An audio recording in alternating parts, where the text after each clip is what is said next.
Assalamualaikum warahmatullahi wabarakatuh.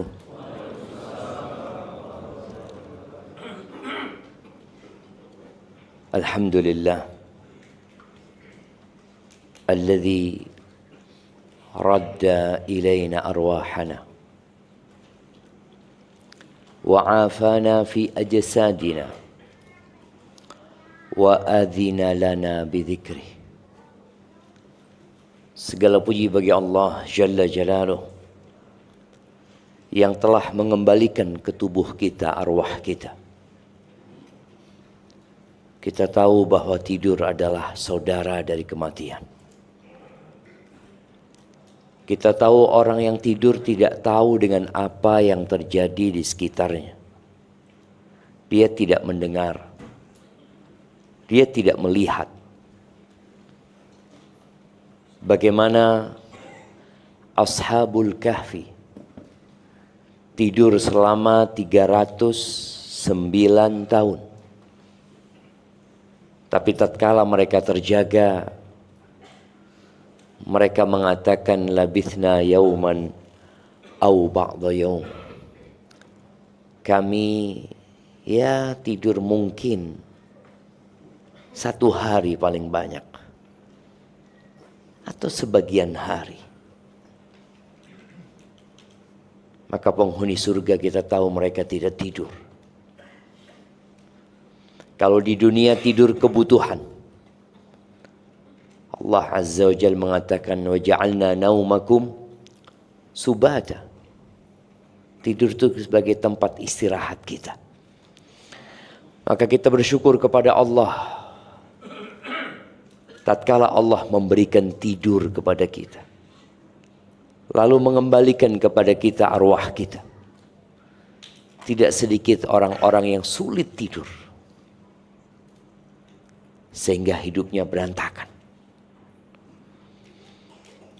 Kemudian nikmat Allah yang Allah berikan juga kepada kita, Allah memberikan afiat di tubuh kita, sehingga kita bisa melangkahkan kaki menuju ke rumah Allah. Kita bisa sholat. Dan mereka mungkin yang bangun dari tidurnya, kemudian tidak bisa menggerakkan kakinya. Akhirnya mereka harus berada di atas ranjang. Dan kita tahu semakin hari jumlah rumah sakit di negeri kita semakin banyak. Bahkan mungkin salah satu bisnis yang menjanjikan ke depan adalah rumah sakit. Kenapa? Karena gaya hidup manusia sudah nggak sehat. Ana punya anak kelas 4 SD. Dia melihat kawan-kawannya naik motor listrik. Dia minta, "Bah, pingin motor listrik." Anak ngomong jangan. Abahnya aja naik sepeda. Anak ngomong, kau naik sepeda juga? Anak ngomong. Dia ya enak lah gitu kan. Iya enak. Tapi 20 tahun ke depan, ketika anak-anak kecil dibiasakan naik motor listrik, wallahu alam 20 tahun ke depan gimana fisik mereka? Mereka sudah tidak lagi berolahraga dalam permainan-permainan model zaman dulu yang harus berlari-lari, nggak ada lagi. Mereka main bola di handphone mereka. Mereka perang-perangan di mana? Di handphone mereka lagi. Dulu kita perang-perangan pakai anu pisang. Nah, dulu masih ada di kampung itu namanya tulup. Tahu tulup kan? Yang pakai kacang hijau, masukkan ke bambu. Hah? Ya, udah hilang semua coba, udah hilang. Maka kesehatan ini nikmat yang mahal sekali coba. Ni'matani maghbunun fihi ma katsirun minan nas. Ada dua nikmat yang kebanyakan manusia lalai, tidak mensyukurinya, bahkan mungkin tidak menganggapnya nikmat. Apa dua nikmat itu antum? Waktu luang sama waktu sehat. Masya Allah, kasih kena hadiahnya. Ana lihat ada banyak hadiah, nggak tahu apa isinya ini, Masya Allah. Kayaknya fulus itu kalau berat kayak gitu.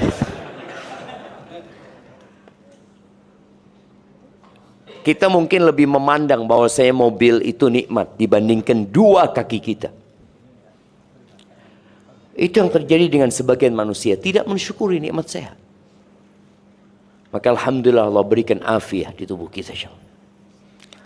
Dan yang lebih penting dari tubuh kita adalah nikmat hidayah dari Allah. Allah memperkenankan kita untuk berzikir, mengingat Allah Azza wa Jalla. Entah antum ketika bangun tadi baca atau tidak doa bangun tidur. Ada sebagian orang bangun tidur yang dilihat adalah handphonenya. Maka usahakan sebelum tidur kita memuji Allah dan berdoa memohon kepadanya. Bangun tidur kita memuji Allah karena diperkenankan untuk melanjutkan kehidupan ini.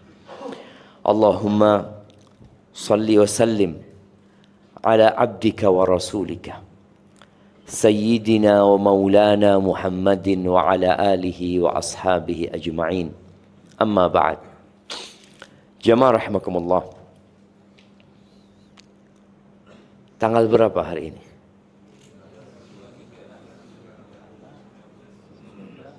Ada yang ngomong 19. Ada yang ngomong 23. Seharusnya kita di berapa? 23. Kita ini di masjid. Usahakan kalau ngomong di masjid kalendernya, ya kalendernya orang-orang masjid lah. Kita tahu Masehi itu artinya Kristus. Ya memang kalender mereka. Nggak ada masalah. Kita menggunakan kalender tersebut ketika kita butuhkan ya nggak apa-apa juga. Tapi jangan sampai kita melupakan kalender Muslim. Kalender orang-orang Islam, dan kita harus bangga dengan kalender ini. Tema kita pagi ini apa? Keluarga yang dirindukan. Mungkinkah orang kayak kita dirindukan surga, jemaah? Tatkala kita kiblatnya adalah Masehi. Tatkala yang jadi tontonan masyarakat adalah drakor, ya, atau dulu, kalau dulu itu film-film India yang menceritakan tentang cinta. Sekarang ganti dengan drakor. Ya mungkin Hollywood juga masih mengeluarkan berbagai macam film yang menunjukkan keindahan dunia. Seakan-akan mereka hidup penuh dengan keharmonisan. Kita perlu lihat bahwa ternyata nggak ada orang kafir masuk surga. Nggak ada. Sebaik apapun dia. Jadi kalau kita bicara dirindukan surga, kita ingin keluarga ini masuk surga, maka syarat utamanya adalah tauhid. Asyhadu an la ilaha illallah. Itu syarat utama. Jadi tatkala kiblat kita sudah drakor, maka kita akan lihat kayaknya orang itu bahagia banget. Nggak bakal orang itu bahagia kecuali orang itu beriman. Ya, ada faktor-faktor eksternal dalam kehidupan ini yang membuat orang merasakan sedikit kenyamanan dalam hidup ini. Ada 4 faktor kebahagiaan. Sebutkan.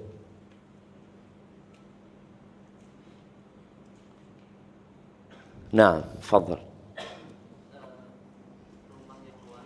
Rumah yang luas. Istri yang soleha. Tetangga yang baik. Satunya lagi lupa, kita kasih hadiah tetap ya. Satunya lagi kendaraan yang nyaman. Masya Allah. Nah, Ini 4 faktor ini faktor eksternal. Yang mungkin orang kafir pun dapat. Orang non-muslim bisa dapat. Tetangga yang baik, yang nggak ganggu ya, yang menghargai, yang menghormati bisa dapat. Yang kedua, istri yang soleha, istri yang penurut, yang menghormati suaminya, mungkin mereka juga dapat yang seperti itu. Yang ketiga, rumah yang luas apalagi. Kemudian kendaraan yang nyaman. Ini 4 faktor ini faktor eksternal yang mendukung seorang untuk merasakan kebahagiaan tadi. Tapi karena letak kebahagiaan itu di hati, dan hati ini milik Allah Azza wa Jal, apabila di situ ada selain Allah, maka nggak akan bahagia. Maka kita tahu makna la ilaha illallah. Ada 2 rukun la ilaha illallah. Siapa yang menyebutkan? Nah, waduh imam kita. Ya bisa lah. Nggak apa-apa lah, bismillah imam. Nah. An-nafyu wal itsbat. Masya Allah. Kasihkan hadiahnya. Faham antum an-nafyu wal itsbat. Bahasanya ustadz kayak gitu tuh. Nah.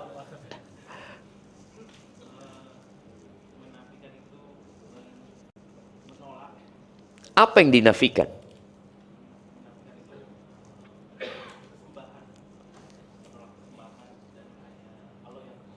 Itsbat itu apa artinya? Itsbat itu mengikuti Rasul SAW. Kasih hadiah separuh. Kurangin. Enggak kasihin semuanya. Jangan, Masya Allah. Antum. Jangan, mau dikurangin beneran sama panitia. Bismillah. Alhamdulillah. Itsbat itu bukan mutaba'ah. Itsbat itu menetapkan. Kalau nafi itu menafikan, meniadakan. Itsbat itu menetapkan. Apa yang kita nafikan? Kita menafikan segala sesembahan yang ada. Semua itu nggak benar. Illallah ini isbatkan hanya Allah yang benar. Karena di muka bumi ini banyak sesembahan. Kita tidak menafikan nggak ada sesembahan. Loh ada. Ada yang menyembah sapi. Ada yang menyembah mentari. Ada yang menyembah rembulan. Ada yang disembah manusia banyak gitu di muka bumi ini. Jadi tidak ada sesembahan yang benar illallah kecuali Allah Azza wa Jalla. Maka tadi hati yang masih ada selain Allah nggak bakal bahagia. Walaupun mungkin ada senyum yang terlihat di bibirnya, ada wajah berseri-seri karena memiliki 4 hal tadi, boleh jadi. Ahibati fillah, maka kalau antum ingin dirindukan oleh surga Allah Azza wa Jal bersama keluarga antum, ya harus beriman. Allah berfirman di surat Al-Maidah ayat 72 ya. Innahu man yushrik billah faqad harramallahu alaihil jannah. Sesungguhnya siapa saja ya yang menyekutukan Allah Azza wa Jal, maka Allah mengharamkan surga bagi dia. Haram masuk surga. Makanya kadangkala ada orang-orang mungkin yang melihat umat Islam ini nggak toleransi. Kenapa sih non muslim nggak boleh masuk surga? Loh, surga itu bukan punya umat Islam. Surga itu punya Allah Azza wa Jalla. Allah yang menentukan siapa yang masuk surga, siapa masuk neraka. Allah. Dan Allah punya ketetapan. Siapa yang melakukan kesyirikan kepada Allah, faqad harramallah.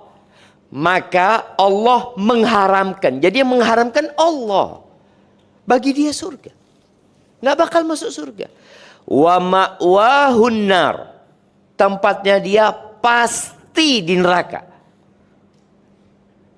Nggak ada, mungkin masih ada ampunan. Enggak. 4 Allah tidak mengampuni dosa syirik.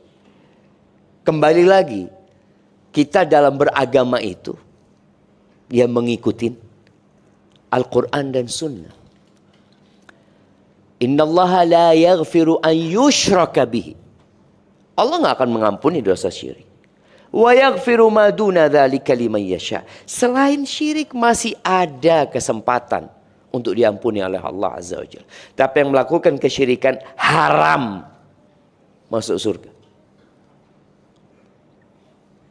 Ada beberapa penulis yang afiliasinya kepada Islam. Dia mengatakan boleh jadi di surga itu nanti ada Mahatma Gandhi. Dia katakan gitu. Dia mulai sebutkan tokoh-tokoh non-muslim yang mungkin punya jasa. Subhanallah, Allah tidak menghilangkan jasa mereka di dunia. Allah berikan kepada mereka dunia. Yang mereka cari memang dunia. Allah berikan. Tapi di akhirat nggak ada. Wa ma lahum fil akhirati min nasib. Nggak ada bagian di akhirat, nggak ada. Kenapa? Karena Allah sudah bikin syarat iman.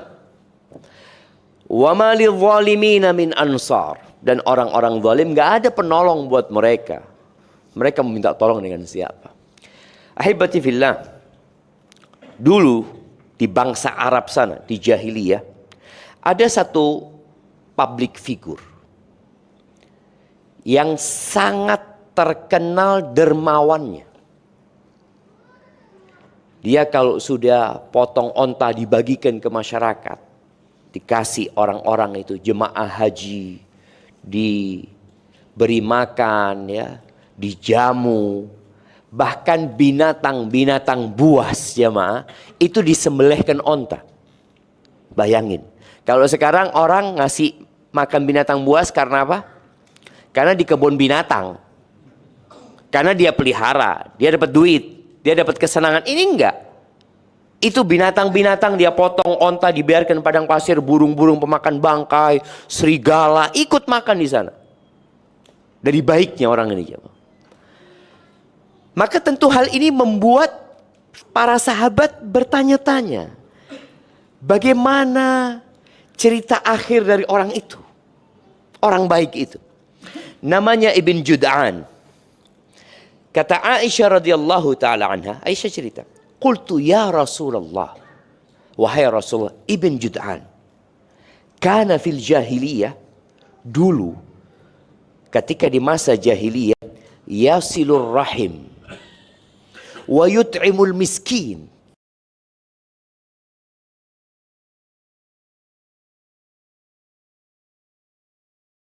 Dia orang yang pandai menyambung rahimnya. Orang baik. Dan berbagi dengan orang-orang miskin. Fahal dzalika nafi'uhu. Apakah yang seperti itu bermanfaat buat dia? Dia akan mendapatkan manfaatnya. Udah mati nih Ibn Jud'an. Qala la yanfa'uhu. Enggak. Tidak bermanfaat buat dia sedikit pun. Innahu lam yaqul yauman rabbighfirli khati'ati yaumaddin. Dia nggak pernah dalam hidupnya berkata rabbighfirli khati'ati yaumaddin.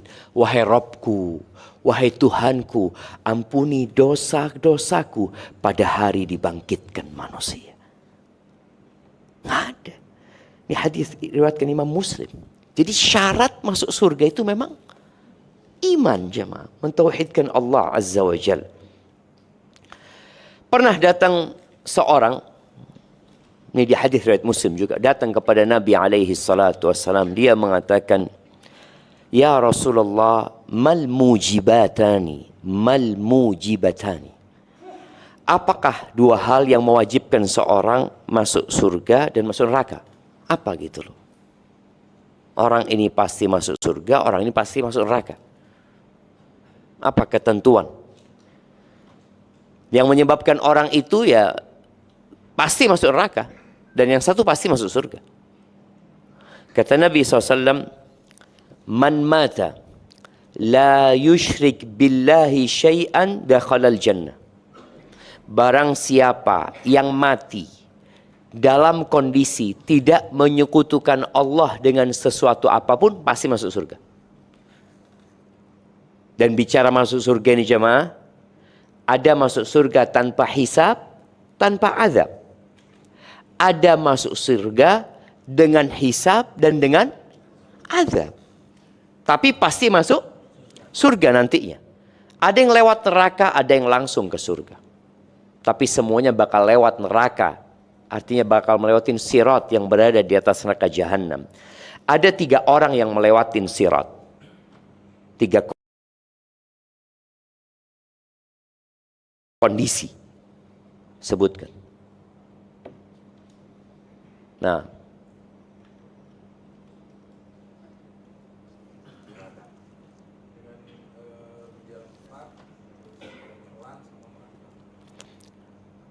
nggak ada yang masuk neraka itu ya. Satu itu berarti. Satu yang disebutkan itu. Artinya ini orang selamat. Ada orang yang selamat tapi terluka-luka. Ada yang selamat tanpa terkena api sama sekali. Karena bayangin ya, kalau antum berjalan di atas api yang berkobar-kobar, panas jemaah. Di situ juga ada alat-alat pengait yang menarik orang-orang yang melewatin sirat. Kalau orang kafir nggak lewat sirat, orang kafir itu digiring langsung berjatuhan ke neraka. Yang lewat sirat itu orang-orang muslim. Ya semuanya akan lewat neraka. Jadi orang kafir pun akan lewat neraka. Cuma mereka nggak lewat sirat, mereka langsung berjatuhan ke dalam neraka. Kita baca beberapa hadis yang ditarik, dilemparkan ke neraka, tarik, lemparkan ke neraka, didorong. Nih orang-orang yang melewatin sirat ini ada 3 kondisinya. Yang satu adalah yang selamat tanpa terluka sedikit pun. Yang kedua adalah luka-luka bakar dia, tapi masih selamat. Tadi yang disebutkan mungkin dia merangkak, dia bergantungan, terus masih selamat.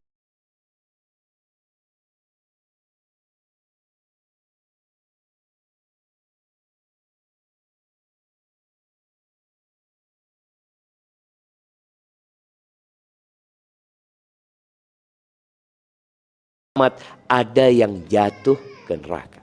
Na'udzubillah min dzalik. Kasihkan hadiahnya. Kan masih banyak kan? Nah, tadi yang memastikan orang masuk surga adalah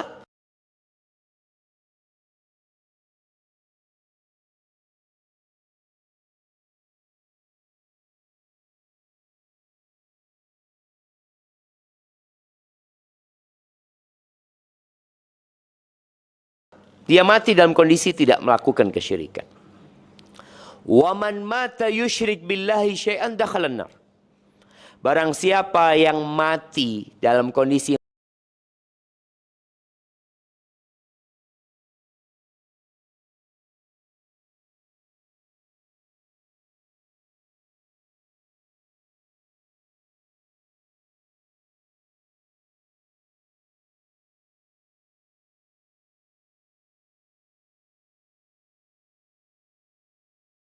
melakukan kesyirikan kepada Allah, pasti masuk neraka.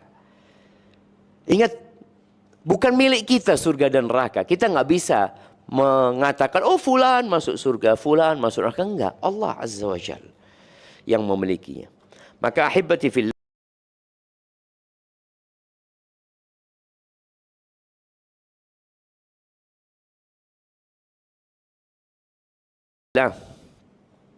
yang perlu dipikirkan bersama, apakah kita sudah membina rumah tangga itu di atas iman, di atas visi dan misi untuk masuk surga. Karena orang kalau bicara masuk surga berangkat dari keimanan tadi. Antum beriman dengan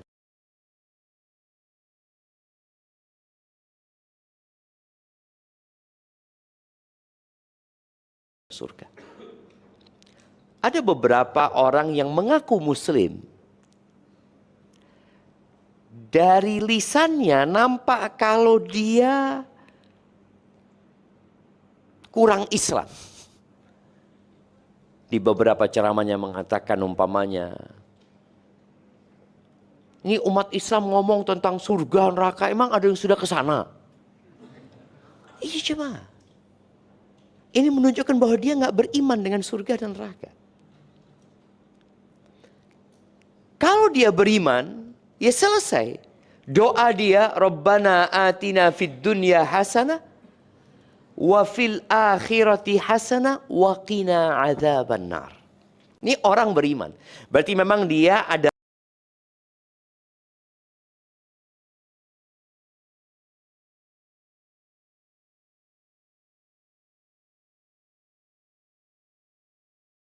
rencana mau ke surga dan dia takut dengan neraka.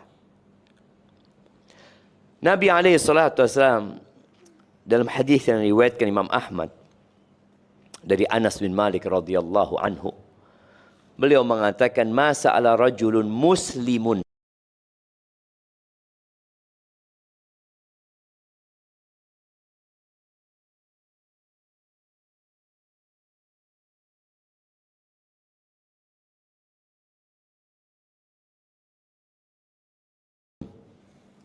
tidaklah seorang hamba yang muslim, karena syaratnya Islam. Allah Azza wa Jalla al-Jannah, dia meminta kepada Allah surga, thalathan, tiga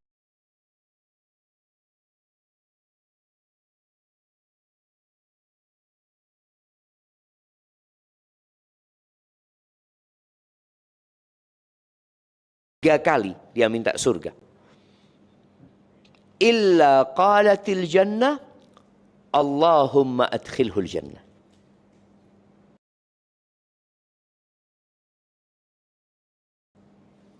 Ini orang visi misinya surga, maka doanya minta surga. Ada orang yang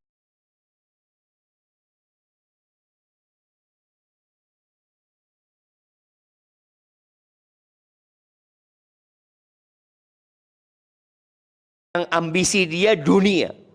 Perhatikan doa-doa dia, dunia isinya. Rumah, mobil, sawah, apalagi apartemen, motor, pesawat. Siapa yang doa minta pesawat? Ada orang doa minta pesawat? Mungkin lah jamaah, kok enggak? Ada orang lihat pesawat jet pribadi, kapan anak pakai itu? Allahumma inna nas'aluka ta'ira ya Allah. Minta pesawat dia kemudian dia.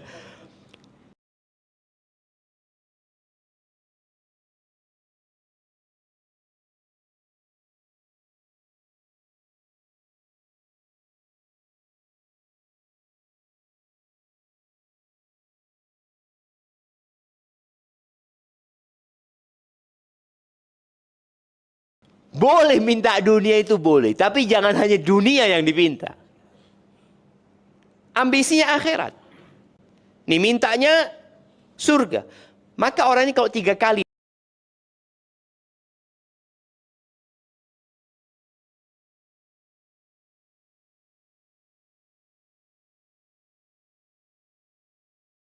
minta surga, Allahumma inni as'alukal jannah. Allahumma inni as'alukal jannah. Allahumma inni as'alukal jannah. Atau pakai bahasa Indonesia, atau pakai bahasa apa, ya Allah aku minta surga.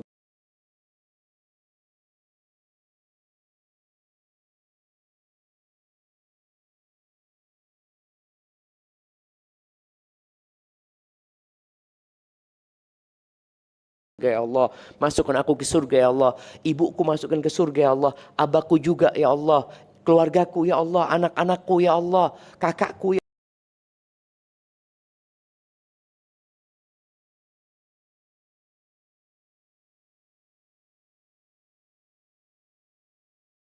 Allah. Adikku ya Allah, masukkan mereka ke surga. Ponakan-keponakanku ya Allah, masukkan ke surga.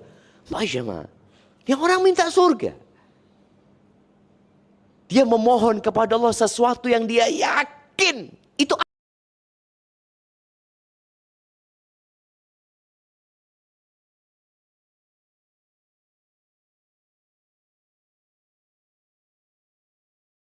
ada. Dan itu menjadi akhir dari kehidupan manusia. Imma surga, imma neraka. Maka surga akan minta kepada Allah. Awalnya orang ini yang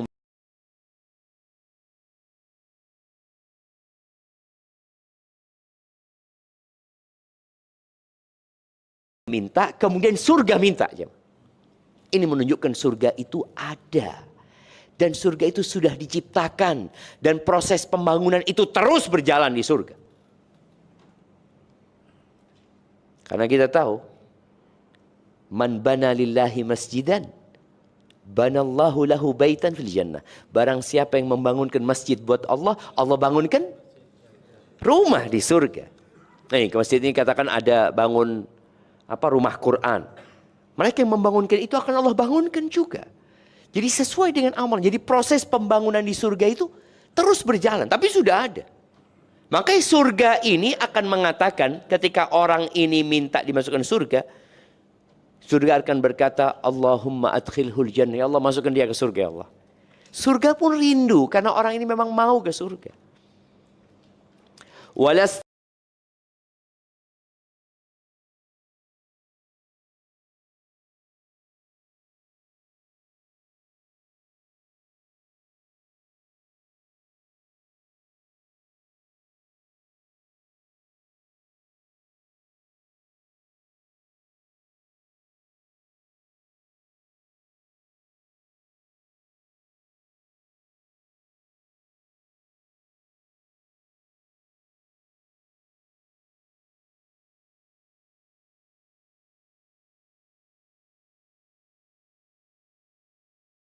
Sajara minan nari mustajirun thalatha marrat. Dan tidaklah seorang meminta perlindungan kepada Allah dari api neraka 3 kali. Dia berdoa ya macam-macam. Allahumma ajirna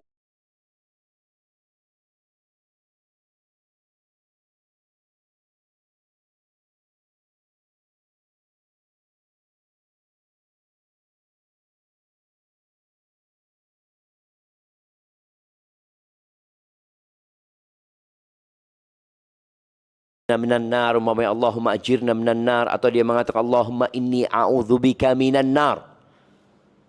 3 kali illa qalatin nar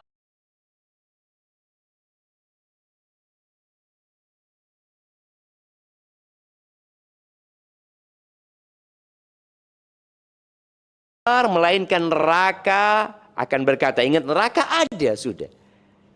Jadi ketika Allah mengancam kita, Allah tidak mengancam dengan sesuatu yang belum ada. Sudah ada, maka diancam dengan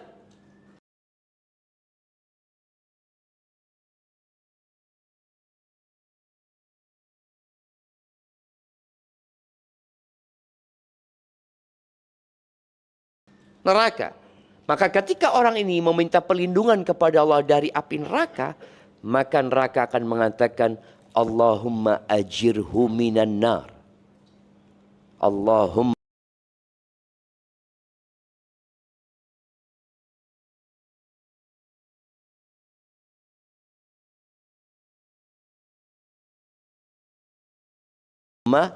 ajirhu minan nar. Ya Allah, selamatkan dia dari neraka. Dia nggak mau masuk neraka, ya Allah.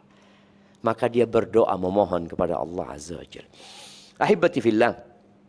Maka setelah iman yang menjadi syarat utama,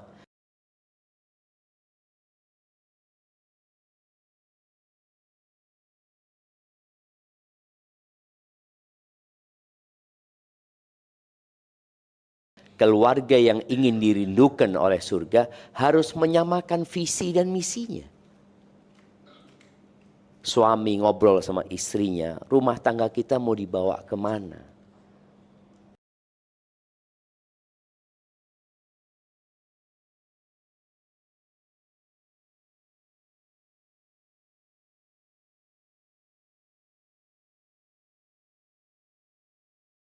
Istri ngomong sama suaminya, Bang, aku lihat engkau terus numpuk harta.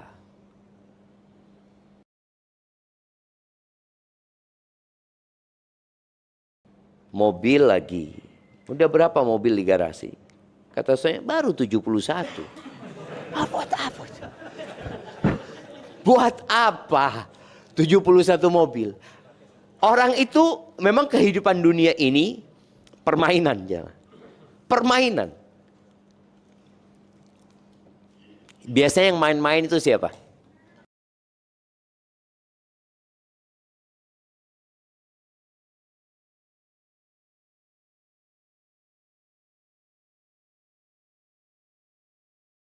Anak-anak. Anak-anak. Cuma kadang-kadang orang tua sekarang main. Dulu yang main game itu siapa? Sekarang kakek-kakek main game sama. Sahih, Anda melihat.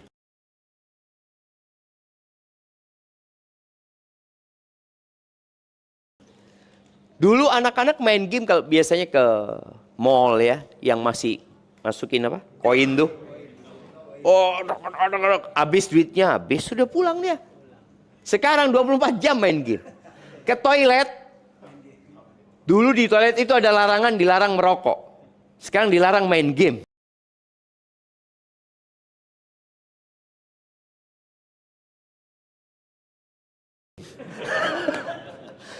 Karena lama dia di toilet kalau main game. Nggak tahu di luar ngantri di sini. Dia lama di situ jamaah. Dunia ini permainan.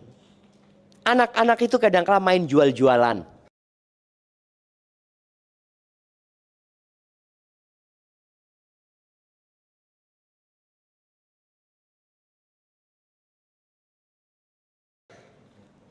Ya, main jual-jualan habis gitu. Ya udah dibuang semuanya. Kalau dulu kita main pakai daun pisang apa ya. Kemudian anak-anak kalau ke pantai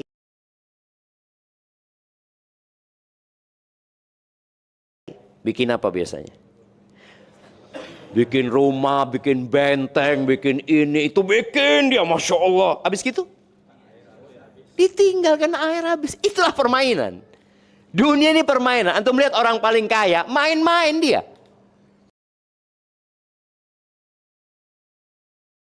Kenapa? Kok bisa Ustaz? Entar lagi mati dia. Ditinggal. Tadi seperti permainan. Dan itu kehidupan dunia. La'ibun walahu. Cuma ada orang-orang yang menjadikan dunia ini sebagai tujuan dan ambisinya. Serius dalam urusan dunia. Bersungguh-sungguh dalam urusan dunia. Urusan akhirat enggak. Malah bermain-main urusan akhirat ya. Enggak kajian. Aduh afwan enggak ada waktu. Insya Allah. Kita main bola. Bismillah. Kita bayangin ya. Untuk yang kajian enggak ada waktu main bola. Bismillah. Ya Allah bismillah. Sudah. Karena itu ada kesenangan. Lahu. Lahu itu sesuatu yang membuat kita lalai dari sesuatu yang lebih penting. Lahu. Ya, kadangkala anak kalau lagi main game dipanggil sama orang tuanya nggak dengar. Nggak dengar cuma.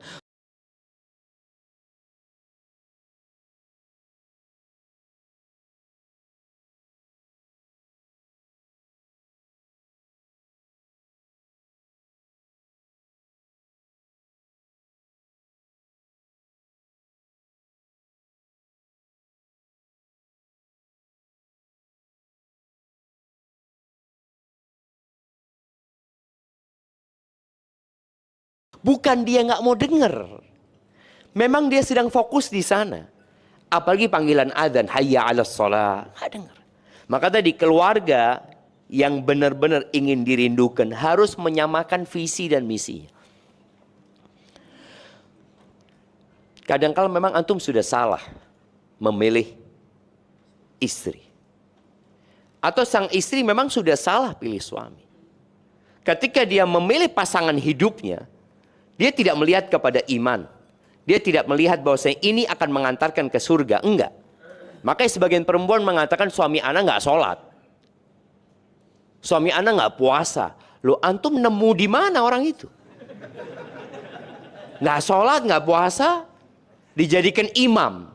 Kira-kira kalau imamnya nggak sholat, nggak puasa, imam ini ngantarkan kemana jemaah? Ya kan neraka nantinya.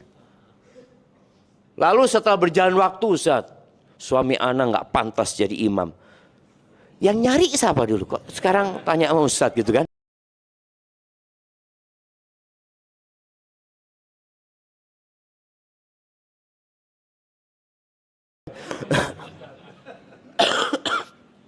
Kalau anak yang nyari kan pantas komplain sama anak kan.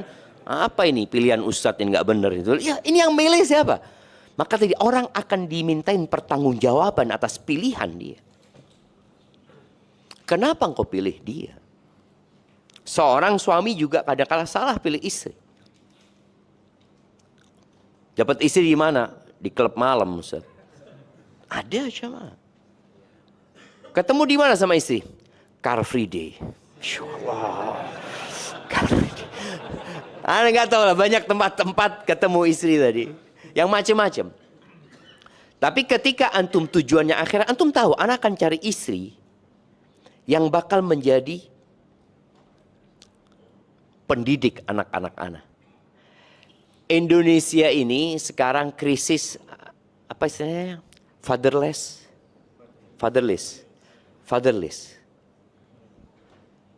Sebenarnya fatherless itu dari dulu. Di zaman sahabat fatherless itu terjadi. Tapi para ayah tidak salah pilih istri. Para sahabat itu ketika jihad 6 bulan nggak balik jemaah. 4 bulan nggak ketemu anak, nggak ketemu istri. Tapi mereka nggak salah pilih istri. Jadi anak-anak dididik sama emak.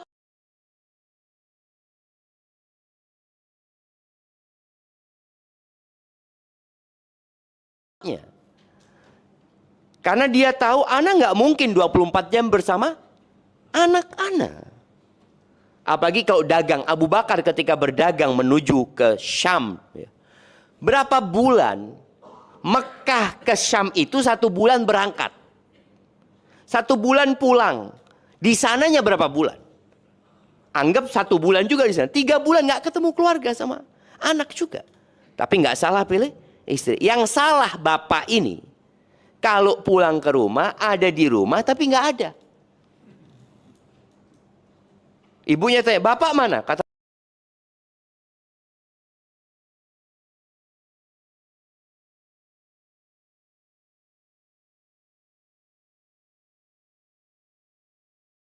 anak, wallahu alam. Itu di pojok siapa? Nggak tahu siapa orang itu di pojok. Lagi sibuk dengan handphonenya. Ini yang fatherless yang benar kayak gini. Ada di rumah tapi nggak ada. Tapi ketika dia memang harus merantau ya. Kadangkala sebagian kita itu kepingin lah kerjanya itu dekat rumah ya. Kepingin dia tiap hari pulang ke rumah. Tapi ada yang harus ditambang. Ada yang harus di lautan 2 pekan. Baru 2 pekan balik. Ada yang 1 bulan jemaah.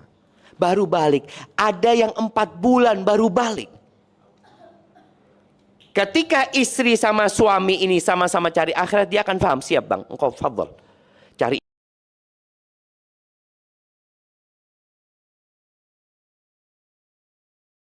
yang halal bang. Cari yang halal. Aku akan benarkan anak-anakku. Ini yang harus dilakukan. Jadi sejak sebelum menikah sudah dipikirkan.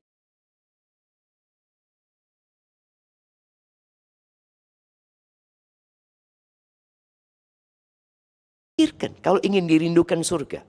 Dan ketika sudah menikah dan tahu salah yang dilakukan, maka hendaklah dia bertobat kepada Allah Azza wa Jalla. Minta ampun karena aku salah pilih pasangan. Bagaimana ketika seorang suami tadi 4 pekan di lautan, 4 pekan di rumah, istrinya nggak sholat. Yang sholat aja di rumah kadang-kala masih harus diingatkan. Kadang-kala mak-mak ini Masya Allah. Sebagian mak-mak itu suka bersih-bersih. Udah masuk waktu sholat, tetap bersih-bersih. Ini itu, sholat tenang. Masih banyak waktunya. Tahu-tahu adzan asar, astagfirullah. Asar ternyata. Diingatkan, gimana kalau nih suami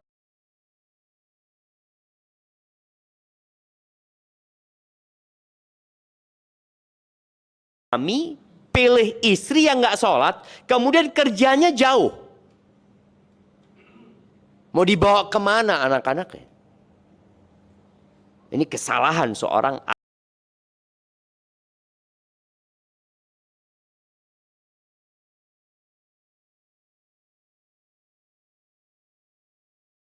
ayah ketika memilih pasangan, maka hendaklah dia bertobat kepada Allah Azza wa Jalla. Yang seperti ini, pulang. Lu kerjaannya di luar, resign antum. Kalau kepingin anak-anak selamat. Kenapa? Tanggung jawab antum tuh bukan hanya memberikan makan, tapi mendidik. Maka kalau antum sudah memilih istri dengan baik, selesai.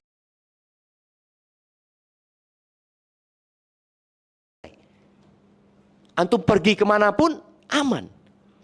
Cerita seorang ayah. Kalau nggak salah, seorang tabi'in Abul Aswad Ad-Du'ali. Dia mengatakan kepada anak-anaknya, ya ngobrol sama anak-anaknya. Ahsantu ilaikum. Sigaran wa kibaran qabla an tuladu. Nah, engkau tahu ayah ini berbuat baik sama kalian.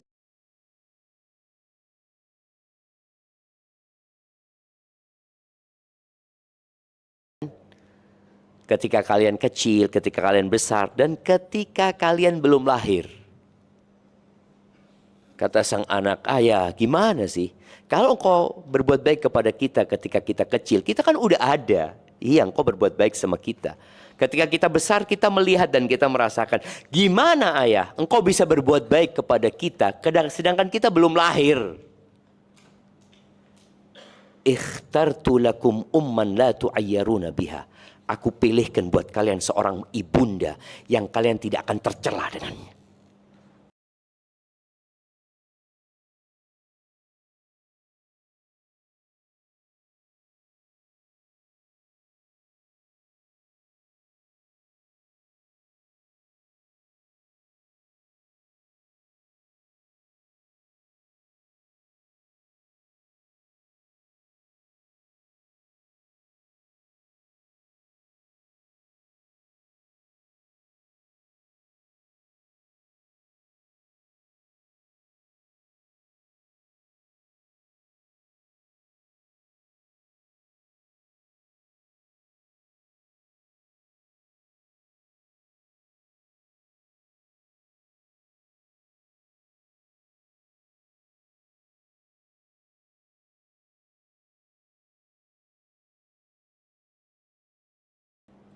Ini jemaah. Jadi sejak awal sudah benar dia milihnya. Maka ketika tidak benar, tadi kalau antum kerja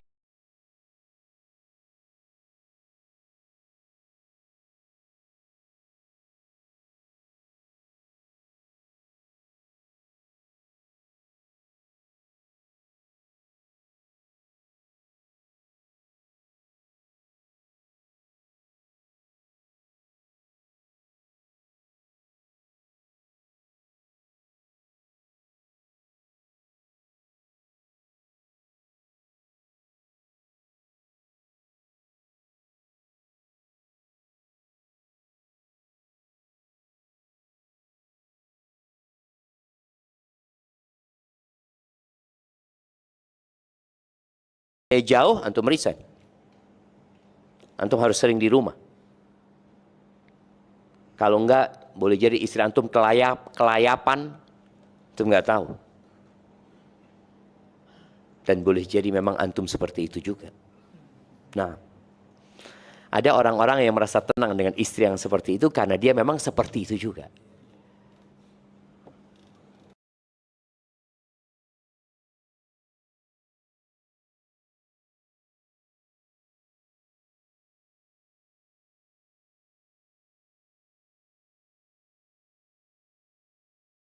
Jadi pernah lihat burung gagak duduk-duduk sama burung merpati, antum lihat? Nah, ana lihat tadi pacaran dia, burung gagak sama merpati, nggak ada. Yang ada burung gagak sama burung gagak, merpati sama merpati, udah.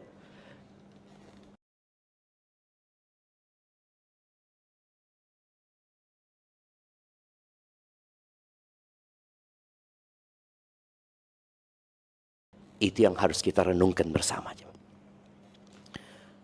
Istri-istri Rasul SAW adalah orang-orang pilihan.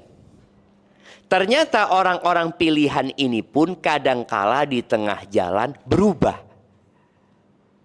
Sebagian istri mengeluhkan, anak punya suami itu udah ngaji Ustaz ketika anak nikah sama dia. gara-gara COVID kemarin, dari dia di PHK, ini itu, dia mulai berhenti datang kajian, Ustaz. Nggak lagi ke masjid. Bahkan di rumah sholatnya telat-telat. Nah, ini diperbaiki. Artinya dia nggak salah pilih. Tapi dikasih ujian sama Allah Azza wa Jalla di tengah jalan. Dan kadang-kadang yang membuat orang berubah, ekonomi. Makanya kekayaan itu bisa merubah dan kemiskinan juga bisa merubah. Dulu anak punya sohib baik banget, Ustaz, Masya Allah. Setelah dia kaya, berubah dia, Ustaz. Ketemu anak cuma, Assalamualaikum. Sahih cuman. Ketika dia miskin, Masya Allah, duduk bareng, ngobrol. Soft pertama, Ustaz, Masya Allah, Ustaz. Kayak soft terakhir sender lagi, Ustaz. Nah, artinya terjadi perubahan gara-gara kekayaan. Maka di sini tugas suami atau istri ketika pasangan hidupnya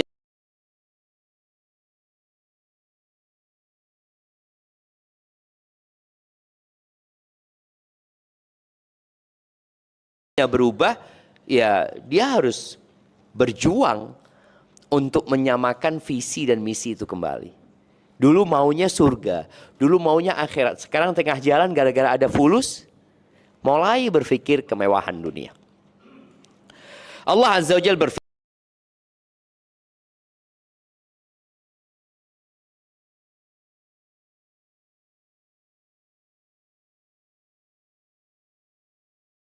berfirman di surat Al-Ahzab ayat 28-29.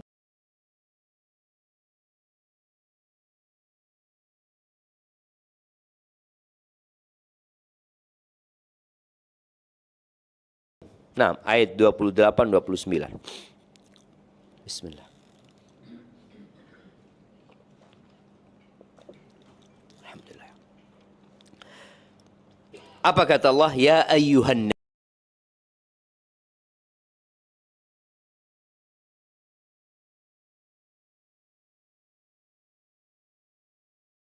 Nabi.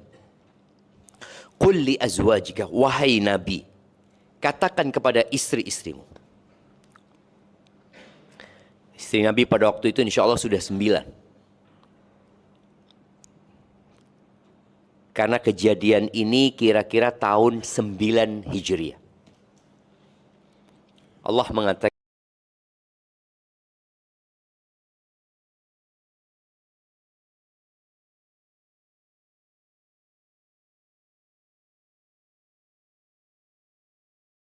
wahai Nabi, katakan kepada istri-istrimu, in kuntunna turidnal hayatad dunya wa zinataha fata'alaina umatti'kunna wa usarrihkunna sarahan jamila.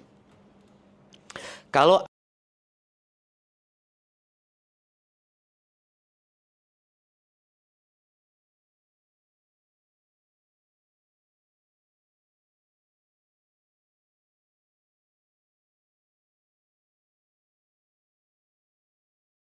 ambisi kalian adalah kehidupan dunia, kemewahan dunia, kelezatan dunia, maka kalian kemari. Aku akan kasih harta kepada kalian. Lalu aku akan ceraikan kalian dengan perceraian yang baik.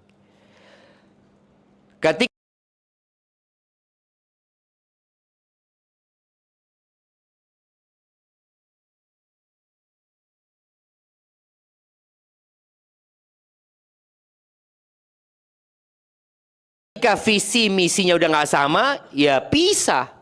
Tapi setelah ada proses perbaikan.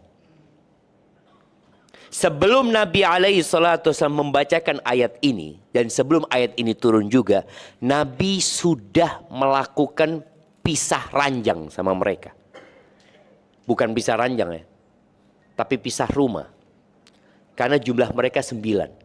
Jadi semuanya ditinggal sama Nabi SAW. Selama 1 bulan. Nabi meninggalkan semua istri. Tidur di tempat lain Nabi SAW. Karena agar mereka para istri ini sadar bahwa suaminya serius. Nggak main-main gitu loh. Ada orang-orang yang dikasih nasihat pakai lisan, tapi tetap nggak mau dengerin. Suruh sholat, nggak sholat. Telat-telat. Ada suaminya aja telat-telat, nggak ada suaminya mungkin nggak sholat dia. Maka akhirnya sang suami melakukan, aku serius loh. Engkau nggak mau sholat, engkau nggak mau nurut sama aku. Ya sudah, pisah ranjang. Nabi SAW bukan istri yang nggak mau sholat. Istrinya pada sholat, pada puasa, Masya Allah. Tapi ada sedikit kecondongan kepada dunia. Ya wajar sih, istri-istri Nabi itu hidupnya susah aja, mah.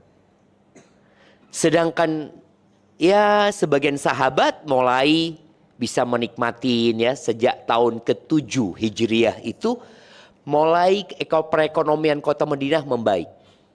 Sejak tahun ke-7, sejak penaklukan Khaybar ya. Itu semakin membaik. Maka ketika orang melihat kondisinya kanan kiri kok semua bajunya bagus, ininya bagus, ada keinginan lah di antara mereka. Sedangkan mereka istri-istri Nabi harus menjadi contoh. Maka Nabi SAW membacakan ayat ini. Satu persatu istri dibacakan. Kalau engkau ingin dunia dan perhiasannya, udah kesini nggak apa-apa. Aku kasih harta, kasih pesangon modelnya. Kasih harta, wa usarrihkunna sarahan jamila. Aku akan menceraikan kalian dengan perceraian yang baik. Nggak bisa dilanjutkan jemaah. Kalau dia inginnya dunia, capek, lelah. Karena memang ambisi dunia ini akan membuat berantakan kehidupan kita. Hati tidak tenang, dada menjadi sesak. Dunia yang dicari. Wa in kuntunna turidnallaha wa rasulahu wad daral akhirah. Kalau ambisi kalian, kalau yang kalian inginkan adalah Allah pencipta langit dan bumi ini, Rasulnya, dan kehidupan akhirat, maka sesungguhnya Allah fa innallaha a'adda lil muhsinati minkunna ajran 'azima. Allah menyediakan buat orang-orang yang berbuat baik di antara kalian pahala yang besar. Maka tadi jemaah, kalau ingin dirindukan oleh surga, ya kita harus menyamakan visi dan misi bersama keluarga kita jemaah. Kemudian ahibati fillah, ada sebuah hadis yang menceritakan tentang wanita-wanita penghuni surga. Kata Nabi SAW, ala ukhbirukum binisaikum min ahlil jannah. Kalian mau nggak aku kasih tahu istri-istri kalian calon penghuni surga?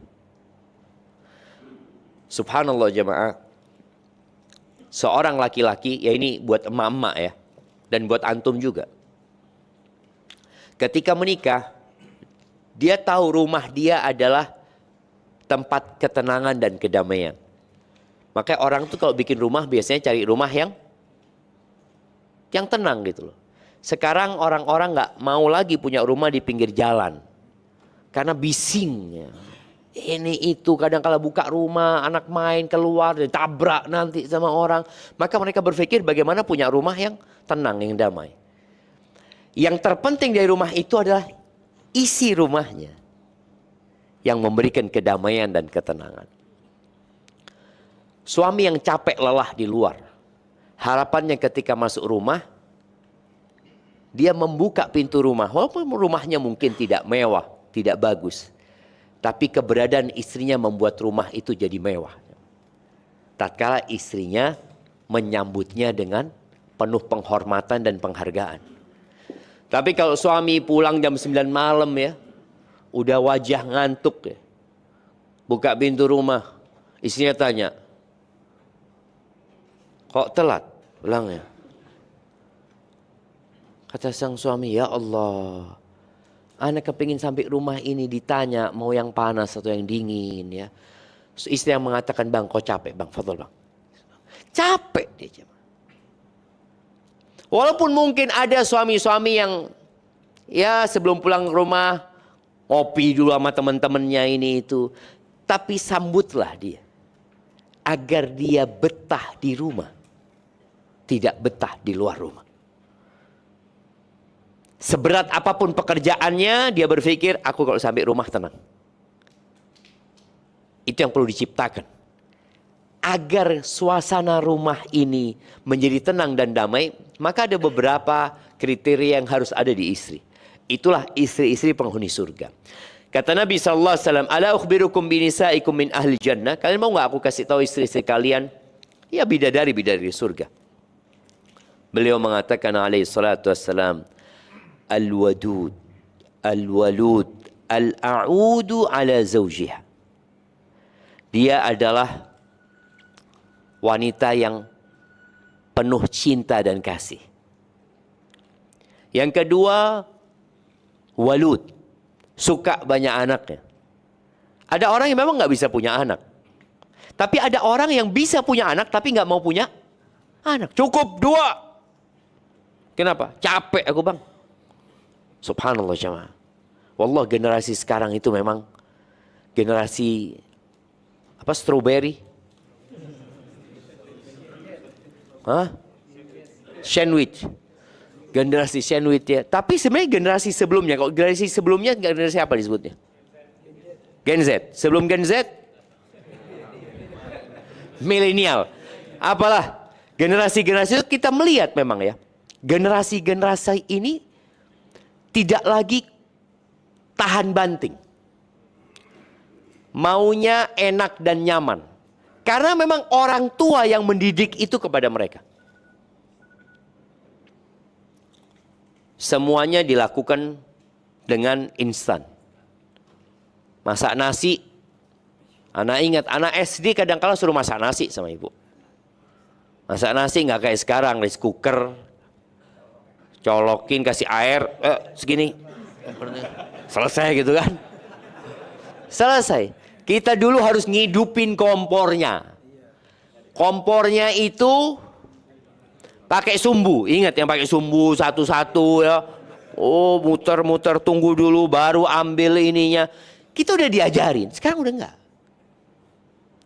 Di pesantren kita nyuci sendiri. Sekarang anak-anak pesantren laundry. Oh, sampai di pesantren pun artinya menyesuaikan. Lulusan pesantren yang dulunya mandiri, yang dulunya tahan banting sekarang ya udah berkurang gitu loh.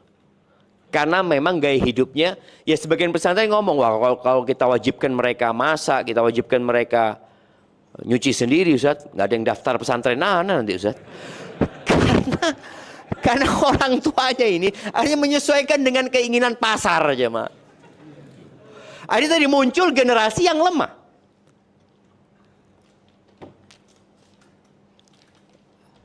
Ada seorang ustadz ya, anak sering jadikan contoh beliau rahimahullah ya. Beliau punya anak 28 dari satu istri.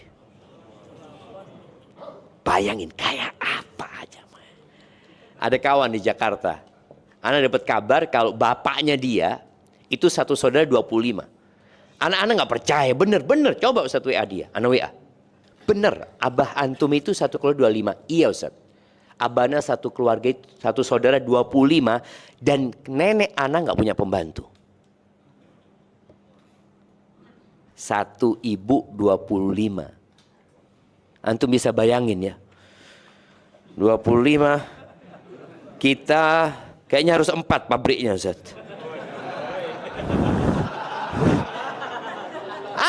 4 pabriknya 228 baru dapatnya. Lah iya. Baru 8 dapatnya. 4 baru dapat. 4 dapat 8. 16 lah. Mana 8?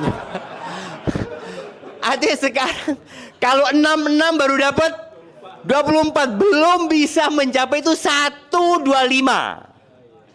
Gimana generasi? Dan tanpa pembantu. Jadi ketika anaknya lebih besar, kakaknya ini bantuin adiknya. Terus jadi mereka sudah benar-benar dipersiapkan. Maka tadi Nabi alaihissalatu menyebutkan penghuni surga itu, wanita penghuni surga itu walud, suka punya banyak anak. Ketika suaminya ngomong, "Dik, bismillah yuk ya." Kata dia, Bismillah, yang kau enak, kata dia. Aku, aku yang hamil, aku yang melahirkan, aku yang menyusui. Makanya perempuan itu dijadikan ratu. Karena gaya hidup sekarang perempuan dipekerjakan, pantas dia ngomong kayak gitu. Oh, dia suruh cari duit juga?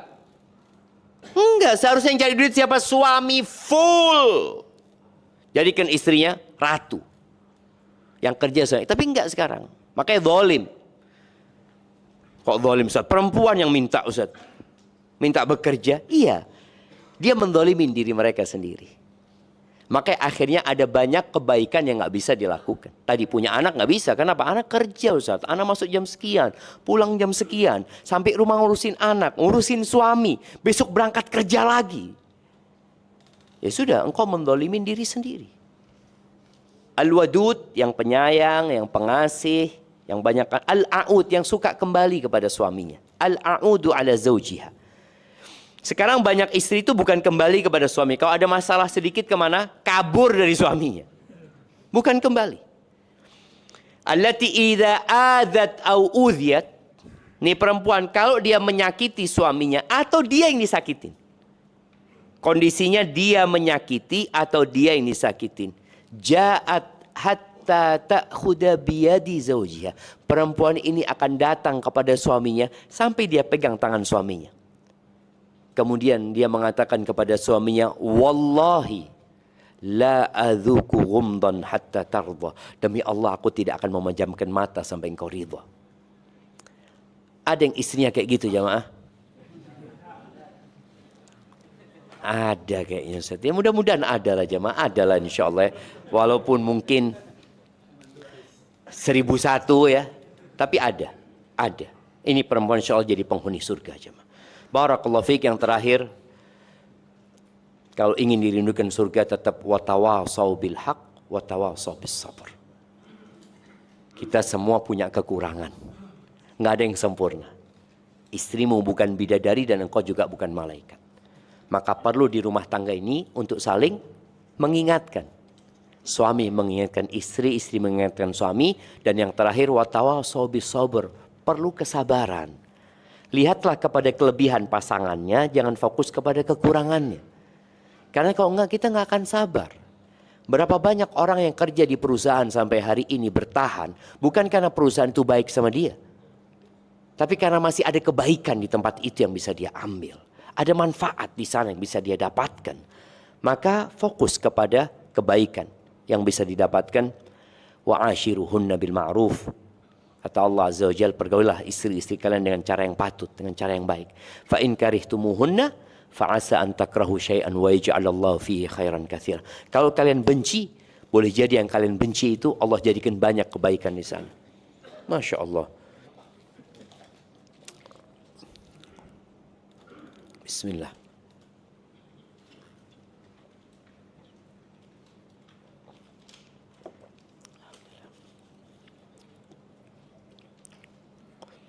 Ustadz izin tanya, saat memilih suami, ana pilih karena kesolehannya, sholatnya baik, ngajinya bagus. Tapi qadarullah, ana baru tahu kalau separuh dari usia pernikahan beliau isi dengan berzina. Berzina. Meski depan ana masih soleh, sekarang katanya sudah taubat. Bagaimana Anda bisa mempercayai bahwa dia masih layak jadi imam Anda dan anak-anak Anda? Allahu Akbar jemaah.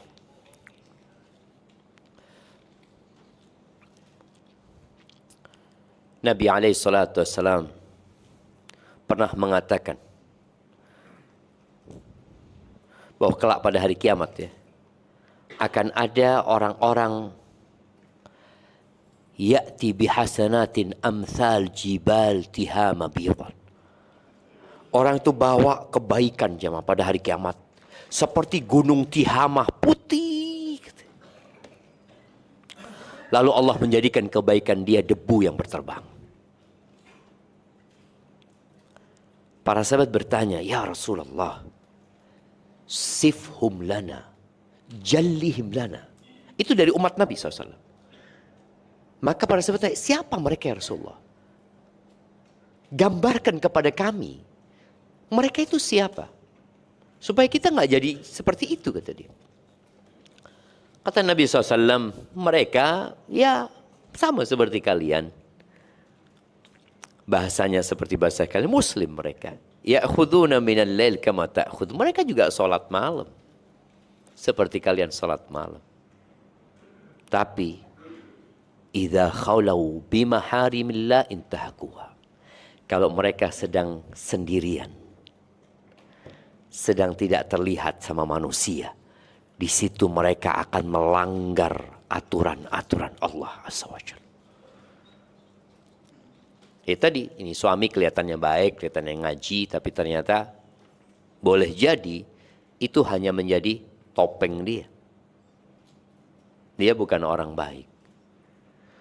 Makanya orang baik itu yang baik hatinya. Ketika dia sendirian dan ketika dia banyak orang, dia tetap menjaga keimanannya. Bukan pura-pura. Makanya kalau mau tahu orang itu jangan di masjid saja. Jangan di tempat kajian. Tapi kita perlu tahu dia bergaul dengan siapa. Di mana tempat dia nongkrong. Ada suami-suami yang punya akun IG, isinya kajian khusus. Tapi kalau dia punya akun satu lagi untuk ngobrol sama cewek-cewek. Ada. Maka hati-hati ibu-ibu kalau punya suami punya banyak akun. Dia. Maka kalau pertanyaannya, apakah orang seperti ini masih bisa dipertahankan untuk menjadi imam? Ya kalau dia taubat dengan taubatan nasuha, mungkin. Ada seorang istri yang datang ke ana sama suaminya. Suaminya mengakui dia berzina. Sang istri mau nerima. Asalkan dia keluar dari tempat kerjanya.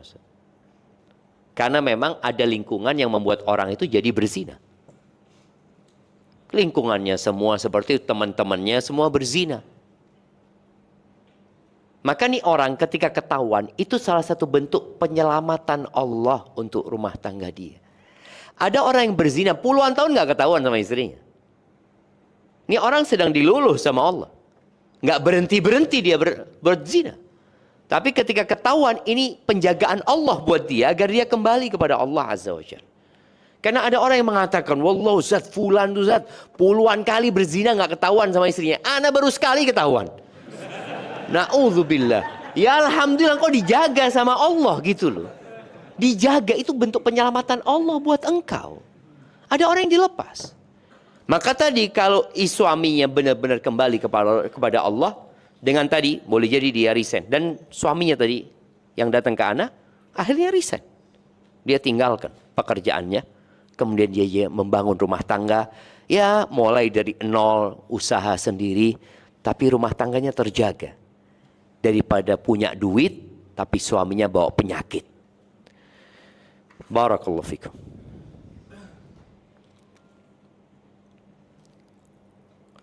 Saya ingin bertanya, jika keluarga terdekat suka berkata buruk kepada kita setiap saat dan menyudutkan kita, apa solusinya Ustaz agar tidak sakit hati dan kepikiran? Jazakallah khair. Nah, mahibbati fillah. Kata-kata itu menembus apa yang tidak bisa ditembus dengan pisau kadang-kala. Kata-kata itu subhanallah. Bisa sampai ke hati dan membuat hati kita sakit. Apa yang harus dilakukan? Allah Azza wa Jalla mengatakan kepada Nabi alaihi salatu wassalam di akhir surat Al-Hijr, "Walaqad na'lamu annaka yadhiqu sadruka bima yaqulun." Kata Allah, kami benar-benar tahu bahwa dadamu menjadi sempit gara-gara omongan orang-orang itu. Nabi dimaki, dicela, dikatakan penyihir, dikatakan dukun, dikatakan orang gila, semua gelar-gelar keburukan disematkan kepada Nabi SAW. Yang membuat hati Nabi jadi, dadanya jadi sesak gitu loh. Dengan ungkapan-ungkapan itu. Makanya antum melihat kadang-kala ada orang yang dibully oleh netizen sampai bunuh diri. Iya. Karena memang kata-kata itu bahaya sekali. Yang jadi masalah kita nggak bisa merubah orang. Antum kan nggak bisa merubah saudara antum. Yang kita harus rubah siapa? Diri kita. Apa kata Allah? Fasabbih bihamdi rabbika wa kun minas sajidin. Hendaklah engkau bertasbih memuji Allah Azza wa Jalla. Jadi ketika dapat omongan-omongan gitu, balasan kita apa? Subhanallah wa bihamdihi. Subhanallahil azim. Subhanallah wa bihamdihi. Maha suci Allah Azza wa Jalla. Subhanallahil azim. Wa kun minas sajidin. Perbanyak salatnya. Jadi jadikan hal itu pendorong antum untuk lebih dekat sama Allah. Bukan kita mikir. Pikiran itu hanya akan membuat penyakit. Tapi Allah mengarahkan Nabi SAW untuk melakukan sebuah aksi. Aksinya dengan lisan memuji, dengan raga sholat. Karena kalau kita tetap diam ya. Allah sakit hati anak sama fulan. Na'udzubillah, kok bisa dia? Nggak usah. Yang ada tambah sakit hati. Apakah dengan kita ngobrol dengan diri kita sendiri memikirkan hal itu, fulan tahu-tahu berubah lah. Kayaknya harus mikir terus supaya fulan berubah, nggak bakal. Maka tadi aksi yang dilakukan dengan lisan, yaitu bertasbih memuji Allah Azza wa Jalla dengan raga sholat. Antum berdiri mengatakan Allahu Akbar. Antum rukuk mengatakan Allahu Akbar. Antum bangkit mengatakan Sami Allahu liman hamidah. Antum sujud, terus lakukan itu. Wa'bud rabbaka hatta ya'tiyakal yaqin. Dan sembahlah Tuhanmu sampai kematian itu datang, keyakinan itu datang. Artinya jalani udah hidup ini, nggak usah mikirin mereka. Ketika antum jalan, kemudian tahu-tahu jalannya itu ambles. Apakah bentuk pikiran yang bijak kalau antum berdiri di depan lubang itu? Ini lubang kenapa ya? Kok bisa gini ya? Ukurannya berapa ini? Lo antum cari jalan lain.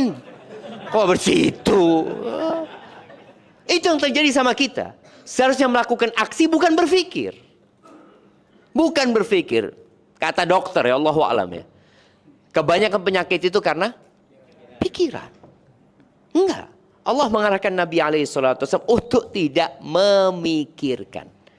Yang kedua, memaafkan. Nabi SAW dilemparin batu jemaah di Taif. Bukan cuma dengan lisan. Kalau lisannya jangan ditanya. Tadi kita sebutkan. Sudah lisan, mereka pakai fisik sudah. Dilemparin batu, diusir dari Taif. Kemudian turun ke Mekah. Kita ingat bagaimana malaikat penjaga gunung diutus oleh Allah Azza wa Jalla bersama Jibril alaihi salam. Kemudian Nabi ditawari untuk ditimpakan dua gunung itu kepada penduduk Taif atau kepada penduduk Mekah. Apakah Nabi alaihi salatu mengambil kesempatan itu untuk balas dendam? La. Beliau memaafkan mereka. Dan itu yang menyebabkan dada jadi lapang. Ketika antum memaafkan, selesai. Makanya suami istri kalau lagi ribut ya, kemudian tidak memaafkan, itu mau ngomong malas ya. Istri ngasih makan, dia sempit dadanya. Coba dia mengatakan, bang minta maaf bang ya, langsung plong. Tapi mau ngomong minta maaf nunggu 3 hari. Kadangkala seperti itu ya. Maka tadi kalau antum menghadapi keluarga tadi maafkan mereka. Selesai sudah, maafkan. Anak sakit hati sudah, kalau antum mau sakit hati fadhal. Antum yang akan merasakan sakit hati, keluarga enggak mungkin. Ada seorang guru yang ingin memberikan pendidikan kepada anak-anak didiknya. Guru SD. Itu anak semua dikasih satu kantong plastik isinya batotis. Batotis itu kentang. Suruh bawa tiap hari kemana-mana suruh bawa. Berhari-hari kentang itu membusuk. Sebagian orang sudah dibuang. Ke sekolah itu, oh mana kentangmu kata dia. Udah busuk udah kata dia. Nggak mau kata dia. Yang ini masih dibawa juga, ada yang bawa gitu loh. Busuk masih dibawa gitu loh. Kemudian kasih nasihat. Itulah kita kalau nyimpan dendam sama orang, hanya akan membuat kita membawa kebusukan di diri kita. Kita nggak ingin di tangan kita ada sesuatu yang busuk, apalagi di hati kita.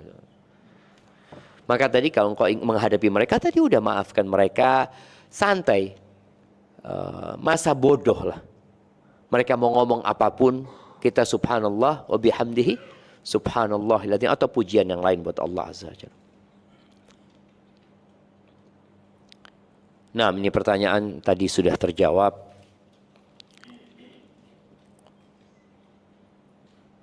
Mohon saran cara bangunin sholat subuh anak yang efektif. Di luar tema.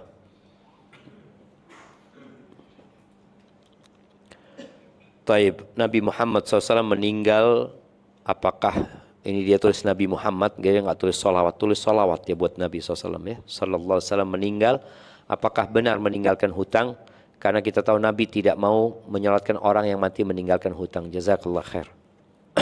Ya, berkaitan dengan membangunkan anak ketika sholat subuh, maka ini dimulai dari menjaga kualitas tidurnya.